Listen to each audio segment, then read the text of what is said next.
थिला निज मालिकंक घरे हेले किछि दिन व्यवधान रे 80,000 टंकार चालान कटिबा आसिला मेसेज। एमिति एक घटना देखिबाकू मिलिछि जमनकीरा ब्लॉक अंतर्गत कुटारीमाल ग्राम रे। सूचना मुताबक कुटारीमाल ग्रामर बलराम बाग OD 15T0153 नंबर विशिष्ट एक ट्रैक्टर अछि। हेले से निज चाष काम सारी ट्रैक्टर टी 3-4 मास हेबो तांको निज घरे पड़ी रहिछि। हेले किछि दिनर व्यवधान रे 80,000 टंकार चालान कटिबा देखि से संबलपुर परिवहन विभाग को अवगत कराइथिले। हेले परिवहन विभाग तांको ट्रैक्टर रो फोटो सहित चालान कटिबा कारण और स्थान प्रमाण सहित देइथिले। एहा देखि बलराम अनुभव करथिले कि तांको नंबर रे आउ किए जने ट्रैक्टर चलाउछि, तेनु से जातीय राजपथ रे किछि दिन जगी रहिथिले।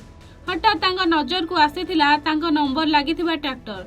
से तत्क्षण गौड़पाली फांडी अधिकारी को अवगत कराइथिले। खबर पाई गौड़पाली फांडी अधिकारी मनोरंजन दास पहुंची ट्रैक्टर टी को जबत करथिले। पर से ट्रैक्टर रो मालिक रेंगाली ब्लॉक अंतर्गत केंदुटिक्रा ग्रामर रूपेश राणा को गिरफ्त करी कोर्ट चालान करिछि जमनकीरा पुलिस।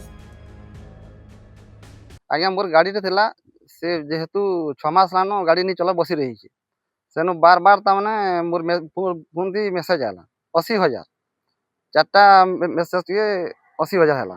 सेनु मुई केनता होचे मोर गाड़ी तो घरे होचे आउ केनता करी फाइन होचे बोले सेनु बोली आरटीओ ऑफिस ने चेक करिबारु तामने गुरे गाड़ी दी मोर नंबर जेनटा अछि से नंबर लगे करी से पिलाटा चलौचे तार फोटो फोटा सब मन अछि। सेनु खोजा खोजी करलु सेनु हम गलु रंगाली ने से गाड़ी के धरलु। से गाड़ी के धरी करी सीधा आने करी हम गोड़पाली पांठी ने जिमा देछु। आउ सेनु हमर परिवहन आज्ञा को भी तने गुटे कागज दे देछु। सेटा तने गाड़ी के हम जेन फाइन पड़ी छै आज्ञा 80,000 सेटा से तार नाते फाइन ता पड़ू आ मोर नाते तो मोर गाड़ी घरे अछि आ मुई केनता कर फाइन देबी सेटा।